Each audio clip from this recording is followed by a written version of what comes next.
Okay, we're going to push live. Edit.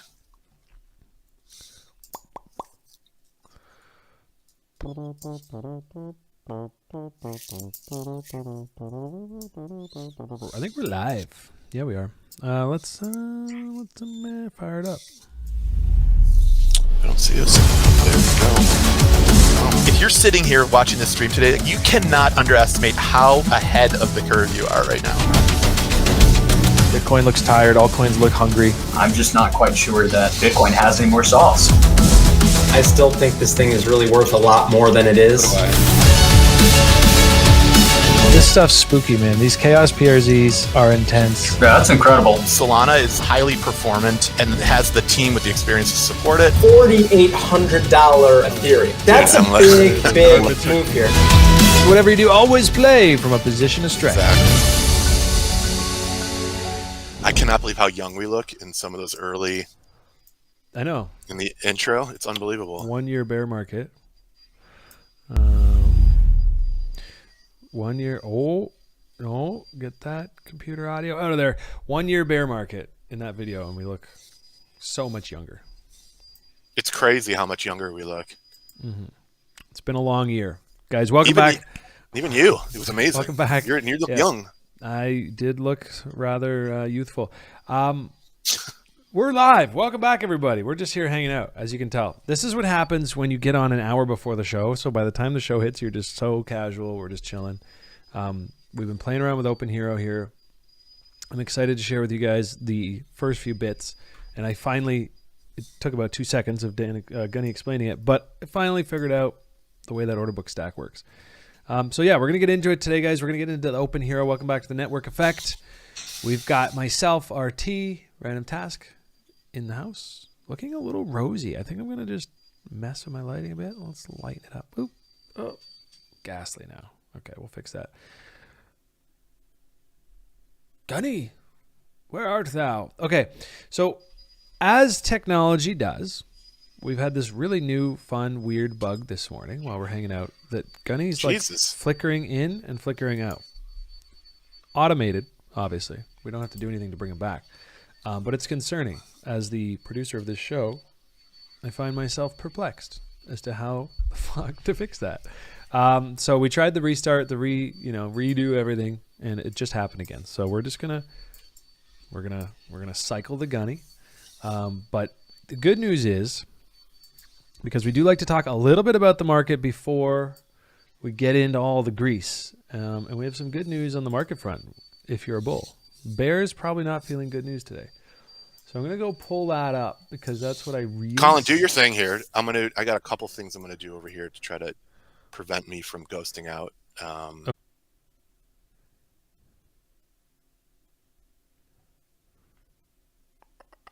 We might be live again. It's hard to tell. Yeah, we're back. Okay, guys. Wow, Wirecast puked. I felt it coming with Gunny flickering during our pre-stream. Couldn't really figure out how I'm gonna fix it because that's a totally new problem. And as you guys know, troubleshooting, sometimes leads to lots and lots of trial and error. Anyways, Gunny stepped out. I'm going to go over this chart after I give him the link to get back in because, that's actually RSR. Sneak peek at the real trade that I am about to hopefully take. Did not mean to share that. Don't front run me. It's low liquidity. Get out of here. Mostly kidding, actually. I was eventually going to share that trade, but it's a great way to stay in shape. Okay, so Gunny's got the link. Hopefully when he comes back in, it's just auto-populate. Anyways, so we're back live, guys. If you're still here, thank you. We are going to look at OpenHxro today. Sneak peek. Oh, there it is. It's live. I even put margin in my account today. We're flying. So we'll execute a trade on there a little later once Gunny's here. So there's your sneak peek. Now, this is RSR. So let's just start. Let's just start with Bitcoin, actually, because low key, nothing matters if Bitcoin doesn't do the thing. So let's say, looking at this high time frame trend line, which is suddenly, the one you're going to see all over the Twitterverse because it is the big high time frame downtrend. We formed this trend after our big rally in March, and we've not really returned to it until September, like a couple weeks ago. And now We're coming back to it really in, close succession. So it was tested, rejected, and now it's like, oh, actually not so rejected, which is a message from the market in and of itself. Because, and I'm just actually going to do this over here. I think I have a better chart for this. Nope. It's a message from the market in itself because we had all kinds of reasons. Fuck it, we'll go back. We'll do it live. We had all kinds. I just don't like these alert things here. They're annoying. Oh, there he is. Yeah, you plugged right back in. You're back. The whole stream died. Wirecast froze and restarted. So I sensed that, and that might have been the whole issue from the, how do you get the freeze out of the way? So it's like, I don't know. Anyways, we're just taking a quick look at Bitcoin, and it's poking through this downtrend. Now, don't get too excited yet. If you're like me and you're a long-term bull, it's already been just enough yesterday to get me to buy back some of my Bitcoin. Because I'm just like, oh, this is low range. I can risk these lows, puke out if that's what we're going to do. But with Credit Suisse and Deutsche Bank last week coming up into this debate, I think it was more like warnings about insolvency and all this crap. The question is, are they too big to fail? Will they be allowed to fail? Will they get bailed out? What does that mean for the printer going burr? And I think the fear of that happening over the weekend after the SPX closed really gross daily. I was watching the day and I was like, oh yeah, it's going to be good. Like we're going to sweep these lows and then recover. And then at the end of the day, it just closed on a down candle. But look at this reaction today. The last 2 days opening the week, just exploding. And that to me is a strong enough play, especially when you zoom out and you look at this like SPX 200 moving average on the weekly. Right, we only really lost the 200 in earnest through the 2008 financial crisis. Other than that, it's been bounce, bounce, bounce. Oh, COVID lows, quick recovery, and now bounce. So let's see. But there's lots of reasons to think that for now we're out of the woods on the bear side. And of course, to confirm that this trend line is broken, we actually need market structure on the other side of it. And so you don't want to get caught like long, and then it just pukes and you go, what the hell happened? Because price can navigate on the other side of a trend line as much as it wants. If it does not form a bullish market structure on the other side, it's still technically a downtrend. Nothing has broken. At least that's the rule that I was taught at TRI, and it's a really good one. It keeps you out of trouble from all those quote-unquote fake outs. Now, on a daily, this would take weeks to form. So savvy traders that I know are zooming in and looking for it on a lower time frame, trying to get an earlier signal, albeit a weaker one. But yeah, if you get this kind of like, if we set this high today, if this ends up being the 4-hour body close, candle body close, that's the high to break. And once that breaks, you would say, at least from a 4-hour perspective, this is broken, this downtrend. As of right now, still very much a downtrend. And this obviously would be a savage play if this ends up being the pre-nuke, because it's going to get everybody nice and frothy and bullish. And then it could just be when then we get the big nuke that frankly I was expecting, if you gave me a guess. Yeah, and Jared Wilson says S&P will be in a bear for a long time to come. Some people will agree with him. Some people will disagree. That's the beauty of it. Stay short, homie. Personally, this bounce after having every reason to nuke down here tells me that we're drying up on the sell side and probably at least going to rally up to this 50. But I'm not an S&P guy. So if you know more than I do, trade your plan. What I'm looking at is Bitcoin and all the rest of the market, and I'm seeing a lot of really juicy setups. Because at this kind of level, obviously, you're saying, oh, this is either the perfect entry as we get ready to start a new little uptrend, or at least like take back some of these downs, or we're just beating the shit out of this support and we're setting up for the finale of this bear. Hopefully the finale. So it is a very sort of high octane moment here as we pass through this trend line. If we do print the structure on the other side, it's looking very good into the end of the year, at least through midterms. And if we fake out, break out here, if we get some kind of news, right? Credit Suisse not getting bailed out. Any kind of like big news. But I don't know. For now, obviously, I'm leaning bull as we pass through this. Are they getting bailed out? I don't know. Like I don't. That's not my thing, right? To look at all that. I think just the threat of all that happening over the weekend and Bitcoin holding those lows is a internal signal of itself, which is that there's not a swath of traders sitting with the trigger finger on the sell side. That is my take too. It's like, I forget who I was talking to. Maybe it was Jedi or somebody, but my my idea was, look, at some point, you're going to keep getting this negative news, and then eventually you're going to get the negative news and not get the reaction from, like the quote unquote risk off reaction that you're used to getting. A lot of bad traders are going to get loaded up short, and then they're going to cause the first wave up on liquidation. I just realized, guys, as I restarted Wirecast, the audio capture was on. It's off now, so Gunny's not echoing. Thankfully, I rambled because I low-key forgot you had come back in already, and I was like sitting here trying to fill space, and I was like, oh yeah, fuck man, Gunny's here. I'd rather hear from you. You're the TradFi guy, pre-crypto, before it existed. You did a little bit of this. What is your take on where we're at? I think we're just in a cycle. Like I first of all, I think that the market never reacts in the time frame that you would expect it to. Both ways. Like, it does a really good job. The more mature crypto markets get, the more they're going to price in events before they, like, in anticipation of them happening, which is really what a market is. Like, even a spot market is really a reflection of the market at some point in the future.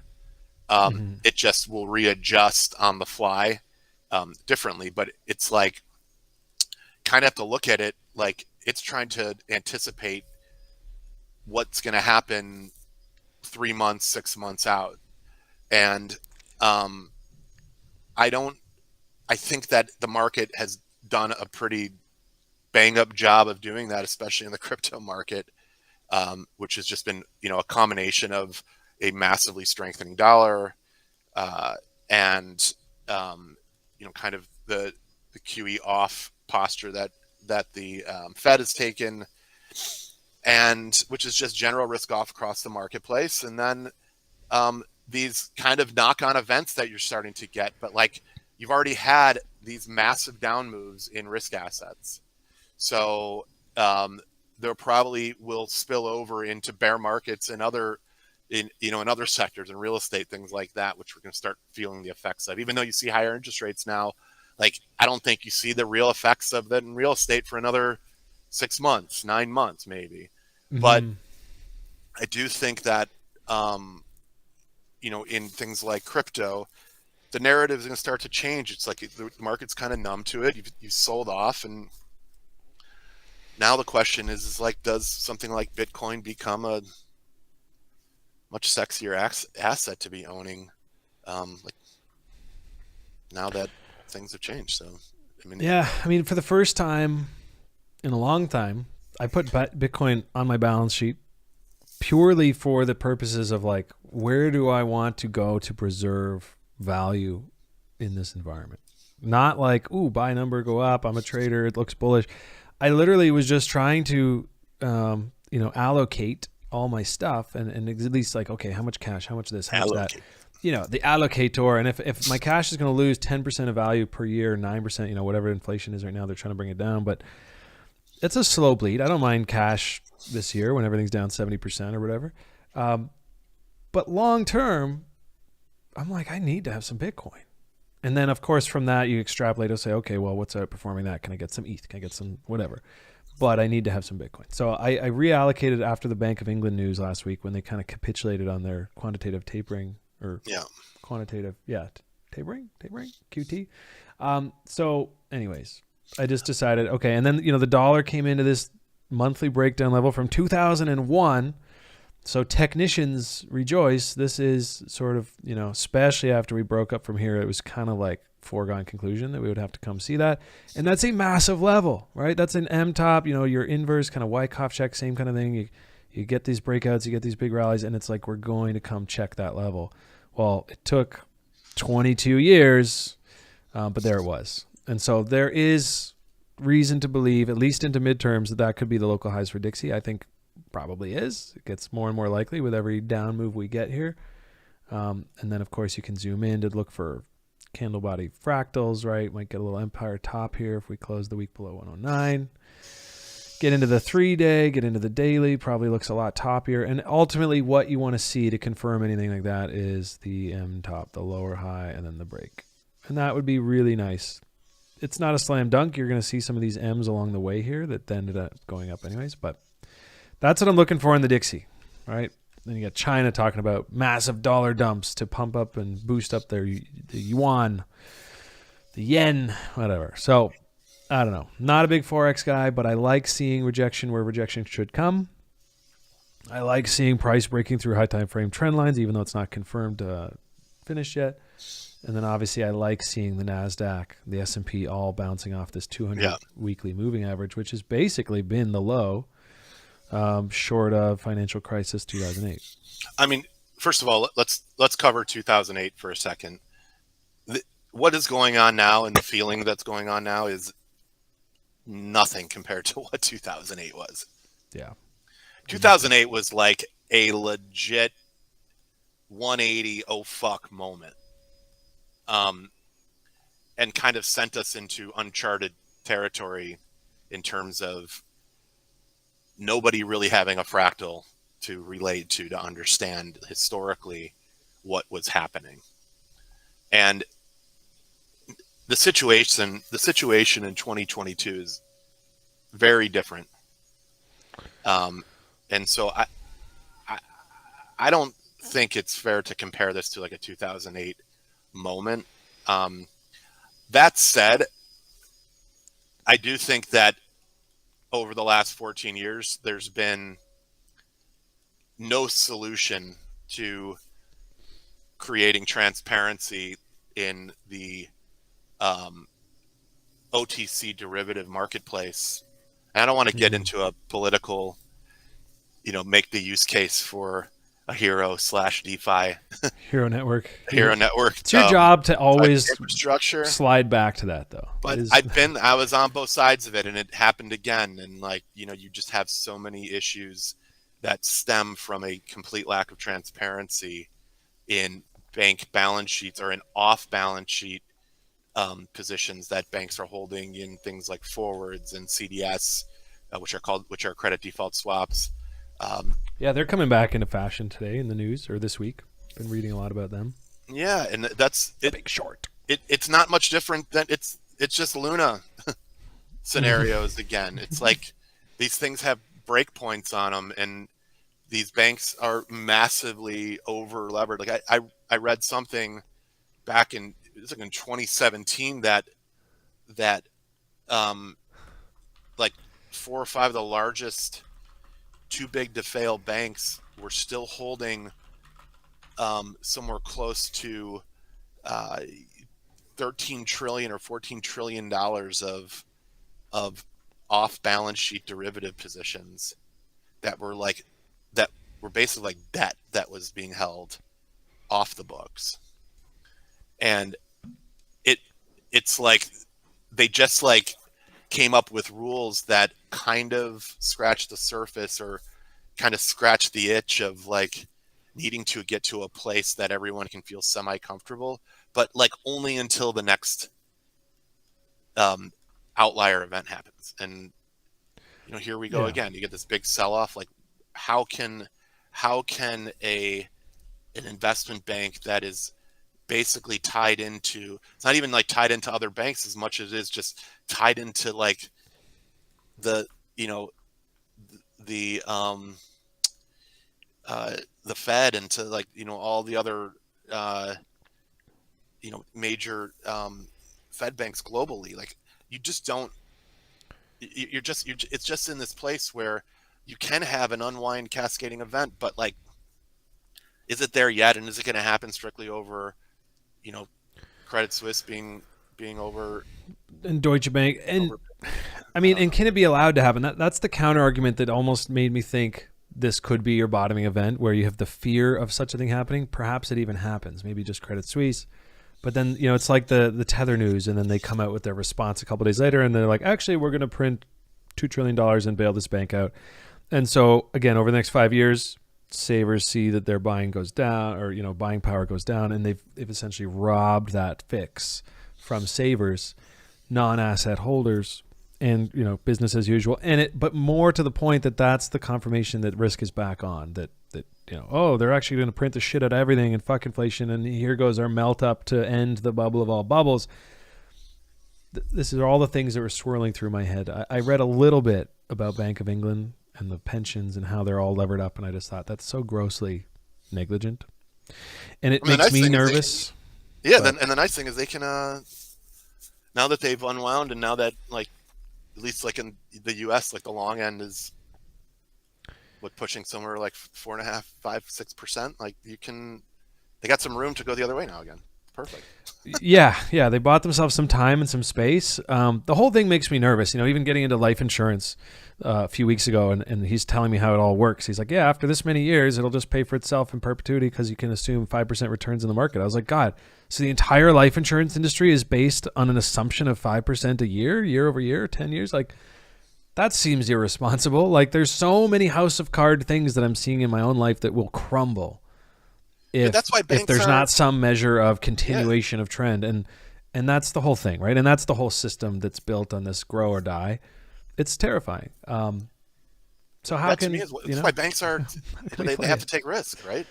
Yeah, they have to take risk to get the yield. So it is more and more apparent to me that this entire thing is no better than the dirty, gross, Ponzi's you find on chain when like Binance season years ago, BSC, like it's all the same shit, just in different piles and different colors and different smells, but roughly the same. The question is like, can you create an environment that has, a reasonable amount of transparency, not just for like, that's kind of been my whole thought on why DeFi makes sense when you strip away just all the opportunity that's there, but from a real from a technical perspective, like the fact that you can create a considerable amount of transparency, not only for participants of the network, but you're gonna need to play nice with regulators at some point. Okay, this isn't like a fuck the suits world. Like, well, yeah, you have to place your bets, right? You build something that's compliant, build something that's defiant, and we'll see who wins in 5 years. There's going to be probably some winners on both sides, but the thesis, I think, compliancy is going to play out for what. But give them an opportunity to have a view into what is going on in real time, and allow the world, the world, like you create accountability to these banks or to these with a network that can offer some level of transparency, create a very nice level of accountability to say, like, if the health of the balance sheet, if the health of the network is not going well, everybody is going to see it.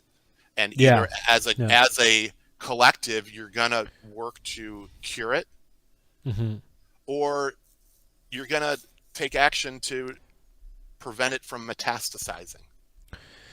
Yeah. You can't. Historically, what happens is these events always are triggered through some form of human error or some form of an event that some human had to make a choice to either do something that took a much higher moral,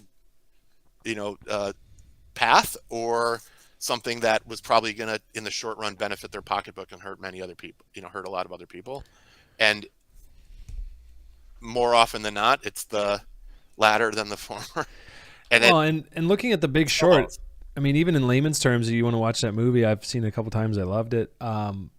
If there was like a health bar status on the, market, the housing market in that case, and I remember, Gosling narrating the thing, and he's just like, he did something that no one had ever done before. He looked. Because he put it all together. It's all this, data that not in aggregate looks fine maybe, or nobody's even looking because they're just making money. But you aggregate all the elements in the system, and he was like, oh, this is absolutely going to fucking collapse. Like, it's unsustainable. And so I think blockchain actually presents a very unique solution to be that aggregator of that data. And in this case, on Hxro Network, I would like to see a health bar. I know Abracadabra had one of these for their cauldrons, right? Sure. And you could have it for your position where it just kind of said, here's the health of your position. You're really close to fucked, or, get some margin in there, or the price has to move. But you just had this nice, cute health bar. And so I've already told you this. I want to see that. There'll be a health bar yes. of just the network as a whole. You want to understand, like, what the overall risk of the network is Yeah, the collectively systemic, do. yeah, Yeah. at a deeper level on the, things that people don't understand can be aggregated into something that is palatable. Imagine you have a trade that you can't, that can't be paid. Yeah. Like, that can't be paid off. Like, Yeah. who the fuck wants Oh, that if I'm going to short the system and the system collapses, I want to get paid. And so having that kind of thing on all your treasury reserves, pools, whatever. So look, we've got OpenHxro. We cheated a little today. We did a semi-deltify because it's been a while. There's a lot happening in the market. We wanted to talk to you guys. We are going to try to honor our 40 to 50 minute time slot here. And so looking here, we're on OpenHxro. And real quick before you get into it, Gunny, because I know you know this thing inside and out, or at least you've probably been playing with it on the dev side. But look, this was built by a couple of guys wherever. They're non-devs. And so I think it's important to just clarify that Hxro Network is this plumbing, this primitive layer, and there's all these applications that can and will be built on it, some already being built. This is the first one to go live. And so that's got to be an exciting moment for you. What's exciting to me is how quick it worked. So I came in here before the stream. I connected my wallet. I made like a little mock wallet up for this, sent a couple $100 USDC, sent to Solana. And it was like click, create trading account, click, deposit 100. And then I see my collateral here in probably about 8 seconds. Yep. And per click, it was almost instantaneous. So first off, bravo to Solana on the back end, because I've heard of how fast it is. But when I use like Serum and I'm using my Ledger and my Phantom, it still takes 30 seconds to confirm everything. This has actually been the first of what I expected from Solana happening. So that's good news. How does this work? That's why we're here. Having used Serum, it was still really clunky. This was like over a year ago though. So, I mean, they've probably got some updates too. But anyways, I was very refreshed to get to just click through what I wanted to do here. Like, it felt centralized. Glad to hear that for sure. Yeah, it felt like an app on a desktop. So what are we doing here? You explained it to me pre-show. Why don't you take us through how this, Yeah, first, this is, let me get the bad news for some people out of the way first. This is geo-blocked from the US. Everybody knows the rules. Yeah. I think I'm going to make it like the 1 byte, everybody knows the rules, Dave Portnoy line. Like, we're going to say it every 5 seconds, and it'll just be like non-US only, everybody knows the rules. So the basis of this, first of all, is what we'd call, this is just a pretty light UI application for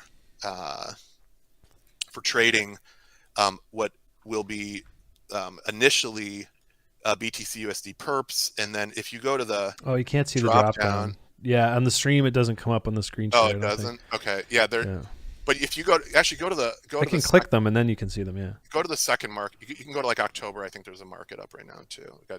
Oh yeah. If you go on the second ladder. Here. Yeah. October. Yeah. Yeah. So, all right. So, what you're seeing there is you're seeing a BTC perp on the left ladder. You're seeing a BTC October 23. Okay. Okay. So yeah, perp is on the left. I've got the futures up on the right for October 28th. Let's say Halloween. Yeah. Somebody's saying, what perp liquidity are we seeing? This is Hxro's. So obviously this is just day one of a, where we haven't even officially, or we're about to today launch the public beta. But this is really just size from internal beta testing team, just doing micro lots. But it is Hxro's liquidity. This is not Mango's liquidity or something else. It does use a Serum AAOB order book. So it is all Hxro liquidity that you will see now and into the future. Once a couple of the market makers who are joining to provide liquidity are fully connected, then obviously this liquidity will get much deeper. The books will be much more stacked, and then as more users come in, it'll get more stacked as well. So Bitcoin USDC perp is what you're seeing on the left. You're seeing an October 23 expiring future on the right. The way that these ladders work is, and first of all, this is like a very popular way to view a market in a UI in the traditional trading world. There are some big firms that have built things like these. One namely called TT that did something historically very similar, still does today. The beauty of this is twofold. Number one is that this allows for single click order entry. So I know it feels like a little gamey, which I think is partially by design, but what this will do, and you actually can't do it. It's I think a bug that OpenHxro has open right now is on fractional size. So anything under 1 BTC here, you cannot Okay. single click yet. But if you were going to click a 1 lot, let's say, which you don't have enough collateral available to put on a full 1 lot, which I think is going to be somewhere around like $5,000. You would be able to just single click on either side of the market. So the blue side, call that the bid or buy side, the sell side being the red side on the right side of the ladder. And you would be able to click and single click entry. You'd go in and it would place your order at the price of the box that you clicked in. So if you wanted to buy 1 Bitcoin at 20,071, you would be the new best inside bid, and you would go into the blue box where it says 20,071 in the perp, and you would click. And if you are using a Phantom wallet, it will make you approve on Phantom in your no, you guys can't browser. see it, but that just popped up on my screen to approve. Yep. And then I think if you use Solflare or a couple other wallets that are available, you can set up auto approve, so you don't have to go click in the browser extension. Get that true one-click experience. But it's like shooting a gun, and it's just like click, like you're shooting an automatic weapon, and 1 click with your mouse, and that order is in. Now, the way it works is that you can see the best inside bid is at 20,070 in the perp. The best inside offer is at 20,077 right now.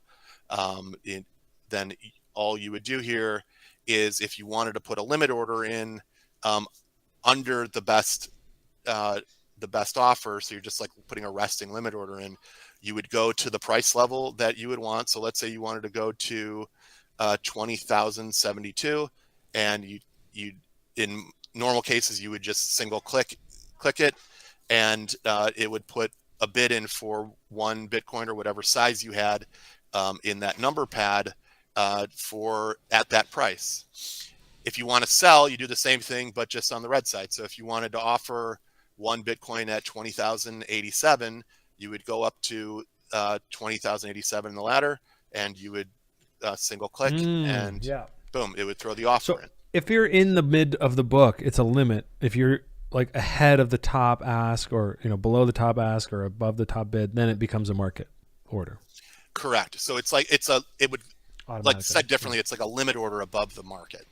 Yeah. So like above the offer. So let's say you wanted to buy everything up to 20,085, and so you would just load up, like let's say you had 1 Bitcoin, you would just boom click at 20,085 on the buy side, and it would take everything in the book that's available from 20,074 up to 20,085.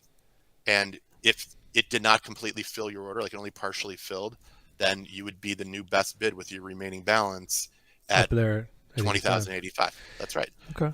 That's really intuitive, actually. At first, this confused me because it doesn't look like Binance and FTX, but I actually find this much more like I want to just go flip some Bitcoins over here now. Yep, that's it. And so maybe just you can just put a limit order. So let's say you can also use this like below the number pad where it says price and quantity, which is kind of a little bit more of the traditional way that we've seen traders use, but there's a failover. So let's say you want to put a bid for like 0.01 Bitcoin at 20,076 in the perp. So you would just go into where it says price below the number pad. Yeah. Yep. Put the bid in. Put the price in. I'm going to do this. I'm going to go prove it, right? All right. I want to do it. I want to do a real one. Let us There it know. is. There it is. Boom. All right. So how long was that from the time you clicked approve? Oh, instant. Like, it was instant, right? Yeah. So it was bing. That is the power of Solana right there. Oof. That is an on-chain order that went in, that was picked up, and yeah. approved. The only gap is between me pushing it and then going to approve, and then when I clicked approve, it appeared instantaneously. So you're saying like Solflare is the other option for a wallet. I used Phantom because that's the one I use. If I want to get in here in pure one click, I'll just get that Solflare going. That's the way to do it. So then, remember, this is, what these guys built. This is an MVP version of it, so it's very crude. It's very basic. What's going to come in their V1, to my understanding, are some really cool features that are really UI based trading features, like drag and drop, and like being able to, like, if you want to just take an order, like you have an existing order, that order you just put in at 20,000. What is it? 20,070. 76. 76. I'm looking for it. It looks like I got sold into. I might be wrong. There. Oh, yeah. Is it back there? 27. No. Okay. So you'll be able to take that order and like hover your mouse over it, click on it, hold down, and then move that order up and down the ladder however you want. Like it just does like an auto cancel replace, which is a really cool feature. Now, the other real cool element of looking at a market like this is that the price ladder in the middle is static. So the market will, I don't know if this is fully set up yet in this MVP, but the market actually moves around the static price ladder. So you have this static axis, you have the static vertical price axis, and then you just have prices moving up and down around it. And that, what it does is it will give you a perspective, like when you hold it in like right now, it's like you have it centered. The market starts moving up, you're going to see that thing like walking up while the prices are staying static. Eventually, to go off your screen. Now, to prevent that, there is you can just click spacebar. I don't even know if it's in this MVP version, but at least you will be able to click spacebar, and it will auto recenter all of your markets. Okay. But this is really important. So this is a great way to just like kind of get a gauge of how the market's moving. You end up spacebar works, by the way. Oh, sweet. Yeah. Okay, so you end up get this like, and guys, I'm telling you, I traded on a ladder like this since 1998. This reminds me of like tick trading and like oil futures. Like when I got into a bit more of that over at TRI, when they were doing this is where all that stuff goes down. Yeah, commodities like, and all that. When you like guys that trade SPOOs or like e-minis and commodities and stuff, like just more traditional futures. It's a very popular way to trade the market. Now, it's great for straight scalping, because think about how easy it is. Like, boom, I put a bid in at 20,075. Boom, I click, I put an offer in at 20,080. Like, I'm in and out. It's nothing, right? It's just that's what I was saying. Like, I can kind of see the attraction to that. I want to get a chart embedded in this. I'm gonna have to hit these guys up in DMs on Twitter and be like, hey. But I guess this is a different style where maybe it's more based on order flow and all that. They talk about it, and it really you end up. This gives you the best possible representation of an order book I've ever seen, and like you actually can feel. It's very gamified. Like, you know how like when you're playing a video game, you can feel the energy of the game moving one way and the other. It's the same thing here. It is like the ultimate UX, like gamified UX for trading, in my opinion. And so, all right, so let's talk about that. Now you have that. Now, remember, we have two markets up here. You have the perp and you have the Oct future. So really where this is all going to go, and really where I would like to see the Hxro community and traders come in and become more educated on, which, you know, Hxro Labs will do its part to help educate here, is spread trading. And one of the main features of Dexterity is the fact that it does support spread markets. So while you see, like right now, if you pull up, if you go to OpenHxro and you're logged in to the beta, you're just going to see like the perp and then the 8 expiring futures behind it. Eventually, you're going to have a long list of all the spread permutations of like the perp versus the set future, the set first future versus the oct future, and you'll see actual markets for those. So like the latter will just be the spread price as opposed to the outright price. And now think about what you're doing here. Let's say you're trading a spread between the Bitcoin perp and the oct future. And then you have a third ladder that you'll be able to pull up that is the Bitcoin perp oct future market. And so it's just going to be like between 0 and 10 mostly, or whatever, 0 and 50. Whatever the spread is. Spread so if like if Bitcoin perp was trading 21,000 and the BTC, the oct future was trading at 24,000, then the spread's going to be trading minus 3,000. Yeah.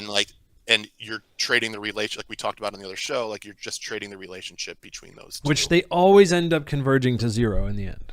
They will. They in theory, it'll converge down to the funding rate eventually, like to the last funding rate of the Bitcoin perp when that future expires, because it'll expire to spot, but then there's obviously like the delta of between spot and the perp. So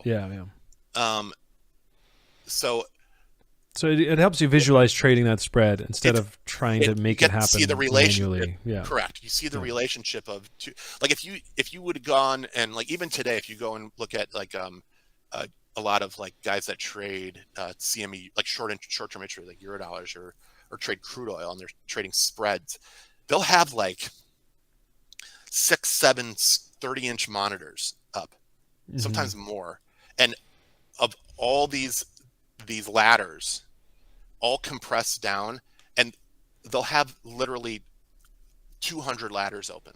Jesus. And it's like every spread permutation, and when you line them all up properly, you can see how things are moving like one to the other, and it gives you this very clear visualization. Now obviously in TradFi and to some extent in crypto now, so much of this stuff gets automated, which I'll get to in a second with with what's coming, what OpenHxro has in the roadmap in terms of auto spreaders. But the real power of this, besides the fact of just being able to like point and click scalp trade really quick on this stuff, is being able to leg spreads. So let's say you have this Bitcoin perp up and you have this oct future up, and then you're going to have a third box up that will allow you to put the Bitcoin perp to oct future spread up, and you make a market in the spread and you get hit on the bid in the spread, it's going to fill you in a way that is going to give you a long perp leg and then a short oct leg. And hopefully you're doing that with some edge, and then you basically can what's called leg out of it. You trade out of both legs using these, using the two separate ladders. And so you're looking at the two separate outrights and the relationship of those two versus the spread leg. And I promise you, when you look at this on a vertical price axis, like you're looking at this, it gets so easy to visualize. It is such a cool way to visualize a market and start trading. And I, for one, am super excited to help educate the Hxro community on how to use this stuff. And it's an entirely new type of trade that I don't think really anyone in crypto, for the most part, knows. It's got to be something you picked up, at previous markets. It just doesn't get enough airtime. So I'm excited to get into it. And the ladder stuff makes a lot more sense to me as far as like trying to visualize and execute on it instead of, I know Rob and I would set up these, perp minus the future, and then you see the spread in the chart. And so having that chart up with the ladder, I am excited to get into it personally. Now it looks like I've got a position open here at $8 position value. It's weird. The bid I put in disappeared. Didn't look like it came in position value, but then I just went and ate one of the cells here, and that came up. So obviously with the beta stuff, that's something I'm going to take note of. Put it in the feedback channel down in the Discord. Listen, this is early days of the launch. Obviously, that's the plan. Like we want you guys in the into the Discord, get into the Hxro chat and the Hxro Discord, and then also there is a beta feedback channel. Once you receive your whitelist token, which I think they're sending out in waves. I think they sent like 500 this morning. They're going to send more out throughout the rest of the day. All you got to do is deposit a little Solana to that SPL wallet, deposit a little bit of USDC for collateral. There is a capital block of $5,000 on the wallets for now, just to protect users, protect the network, and while we're in this early beta phase, as things harden, those limits will open up. Not for US, everybody knows the rules. Y'all know the rules, bitches. No. I love when Dave Fortnite does that. He says one bite, everyone knows the rules, and he says it like 9 times as he is about to do his review, and then he eats the whole fucking pizza, and he keeps saying one bite, everybody knows the rules as he's eating the whole pizza. So get into that beta feedback channel, and our devs, the core dev team is in there. Some of the community devs are in there, and just start talking to us and beta let us feedback. Know what you want to see. Like the idea is that this is a beta. I know a lot of the feedback is going to end up being on OpenHxro, which is good for that team, and they love staying way under the hood. They're a lot of TradFi guys, and are just relatively new to the crypto space. So hopefully we can twist their arms enough to get into this chat, but give feedback on that too. It's fine, we can pass it along, and then also just feedback on generally what you're seeing here, and what you think can be improved. And if you're an engineer, we obviously more than anything, and this kind of goes back to what Colin was saying earlier, is like OpenHxro is just the first app. It just happens to be the first app that pushed live to network. There's a few other existing teams that are building to it now, market makers that are building to it, and so obviously this liquidity is going to improve. But the idea is that over time is that you have many different apps that have many different derivatives use cases. Some will have the same use cases. Competition is always good, and but all bottoming out into the all same that liquidity. That liquidity that you see, like in this BTC USDC perp, which is like very sparse at the moment. Imagine having it coming from 20, 30, 40, 50 different apps that are all pointing to different locations all over the world that are being used for different purposes.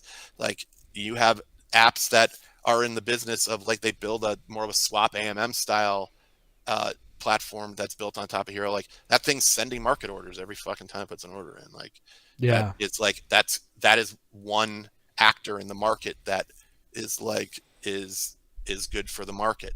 You have market makers that are going in. You'll have sports betting is what I'm pumped for, dude. Yeah, I started tickling the sports betting on the weekend with the F1. I hate, it's boring, but I watched it, so I had to bet on somebody. I bet on Perez. The guy took it down. I made $1,200 off my 100. Let it roll in football. Went perfect. So nice. Now my gambler is back. I'm like, okay, sports betting. When Hxro Network? Like I gotta wait for someone to build that app. We might need to do a Friday afternoon 30-minute sports betting. Seriously, dude. Before crypto, I did sports handicapping I had a thread, and I was really into it, like shaving points and all this stuff. I was really, before crypto, I was deep into sports betting. So I got the bug back the other day. It's way less positive EV than like crypto, in my opinion, but it's fun. And I just, like 40x my $100 bet basically on Sunday, just being a total degen. So I'm gonna save that. Send it over. No, I'm just kidding. I'll lose it by next week. But I'm gonna definitely be waiting for the sports betting over here. As we come into the top of the hour here, let's talk staking. I know you wanted to touch on staking. I've got some Hxro tokens. Where can I stake them? When stake? Great question. So excitingly, the staking contract has been audited, as we know, and is being deployed to mainnet today. Yes. Oh, there, shit. Okay. yeah, the I was next, thinking weeks. Okay. yeah, the next 24, 48 hours, some, you can start seeing some stuff moving in there. We are planning to launch it Thursday at 4 p.m. Eastern time. 4 p.m. Eastern. Okay. We are ideally going to get a countdown clock up on Hxro.Finance. You will be able to stake through Hxro.Finance. We know out of the gate, obviously everyone knows the value accrual network with Hxro, where the majority of your rewards are coming from. Where's that? What is that? This is Hxro.Finance. That is a old version. Okay, so this is not to be toyed with, children. But you said it, so I had to go there because that's what we do when we're millennials. All right. Well, that is going to be updated. But yeah. All right. Cool. Sweet. Well, there's our beta landing page. No, we didn't plan that pre-stream, guys. So if I just screwed up and you don't see me next week, it's been fun. But bottom line, it doesn't matter. That still looks sexy. So, all right. So, back to what I was saying. We all know it's a value accrual network. So right now, 50% of every transaction fee that goes to the network is being paid to stakers as reward. While that will launch Thursday as well, we also know that it's going to take time for fees to really ramp up. To a point where that becomes interesting for the many. And so that is part of this community kind of holding hands together and really getting in and being part of the beta and everything is all will feed into, as liquidity in the marketplace increases, liquidity begets more liquidity. Will beget many more, much more volume in the network and has very powerful compounding effects. And those fees end up going back to, a good portion of it goes back to stake token holders by way of rewards. In the short run, me and the other founders, Rob, as you know, we are pledging up to 10 million Hxro to the network to bootstrap and kind of get things started with staking.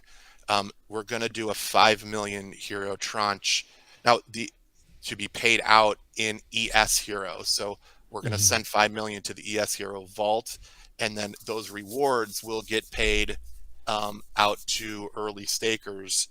Over that 5 million will get tripped out over a 4-month period initially. Wow. And then after the next 4 months, we'll see where things are at, and we'll add another tranche and then go from there. And I thought you were going to say like over 2 years for 5 million. No, like 4 months. All right.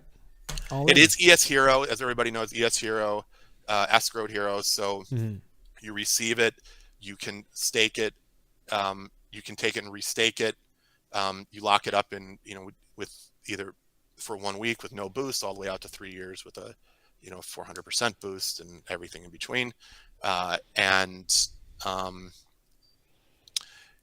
think the idea early here is like we really want to get ES Hxro. We want to get give early stakers a real opportunity to increase their stake and their voting weight, and this is a nice way to do it. And we believe so heavily, and we've been at this for so long, and busted our fucking asses on this to make sure that that this really can be set up for the community to really benefit from their efforts in it and really become a part of the community and just kind of see how this just get the wheels moving. And this is a great way to do it, and ideally get ES Hxro into the hands of many. And like I said, you can either stake it or you can take it and claim it. When you claim it, it will unlock at 1/365th per day.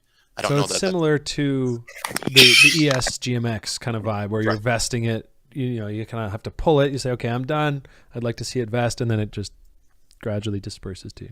That's right. So ideally, in the next couple of months, as more apps are coming on, as more trading activity is happening in the network, as our pari-mutuels come on, you're going to see those fees really start to jam into the treasury, and a nice chunk of that is going back to stake token holders. And to different participants in the network. And well, LPs you need to have. I think you mentioned like a reserve. So LPs, in the case of liquidation cascades, you have insurance fund. That's the word, right? Insurance fund it will be funded. LPs, reward programs, like that's the other 50%. And then over time, as there's more and more governance, as governance across the community becomes more and more pervasive, then if the community feels that those numbers need to change, then they'll vote to change it. We can govern ourselves into a 60% staked fee share.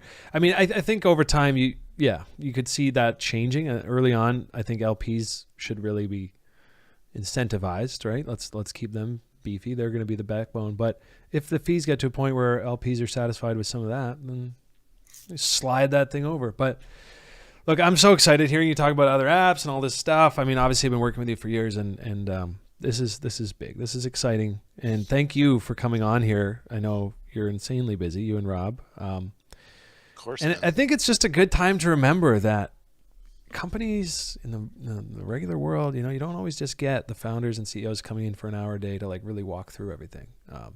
So thank you for taking the time here today. Of course. All these questions in the chat. Great questions, guys. Federico, appreciate you. Rare Atomic. And all the rest of you guys. I see Blockmates lingering over there, demanding stakes. So, and again, the questions about the Sol outages, I've asked you this ad nauseum. It's going to come up. You don't have any concerns about it. I don't. No, and I thought there was one take I saw online that says that they're optimizing for sort of safeness, what the word they used, basically optimizing for like not having any shenanigans go down where they could wind back, shut down, restart, instead of like, oh, like this got hacked and like the chain's fucked, but at least we're decentralized. I'm telling you, man, I'll say this again. I'll say this to my grave. I was in the market when in the early days of the internet, and if you guys remember, I think I tweeted yesterday that I was here before Al Gore invented the internet. Yeah. But see, most people probably don't even know that reference. I'm just smiling because I wasn't born yet, but yeah. Yeah, but the point being is that it was so clunky. Everything about being online was so clunky and so broken, and so much weird shit would happen, especially when you were trading. Like if you were trading stocks during the whole NASDAQ boom bust, like late 90s, early 2000s, I can't tell you how many times when a market got remotely busy, like the equivalent of like an NFT drop going on Solana, 9 months ago, and Solana crashing because of it. Like the bottlenecking of messages and the hell that it would cause. Like you would be putting buy orders in and have no no acknowledgement, a fill or anything for an hour. Jesus. And you would sit there and suddenly you'd be sitting there, with your thumb up your ass, and boom, like 500,000 shares of Cisco pops up into your, and you're like, they all went through. They're yours. Yeah. And the market's already reversed 40 minutes ago. Sometimes it reversed but sometimes it was like you were fucking $1 million on sides. It was like, but the idea is like, this will over time evolve. Technology is designed to do this. It will continue to improve. Like part of the reason we went to Solana was the team that was there.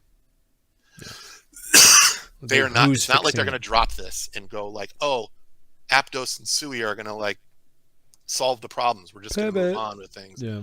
Not like that. Like there are a lot of us here that are in this for the long haul and in the Solana community for the long haul. It is not like the EOS community. I saw the EOS community in 2017, like different fucking ball of wax, guys. Like, I don't care what anybody says. And this thing's that's an apt comparison at their, what was it, $2 billion ICO that lasted for a year. Insanity for how little that they came into this L1 competition this year.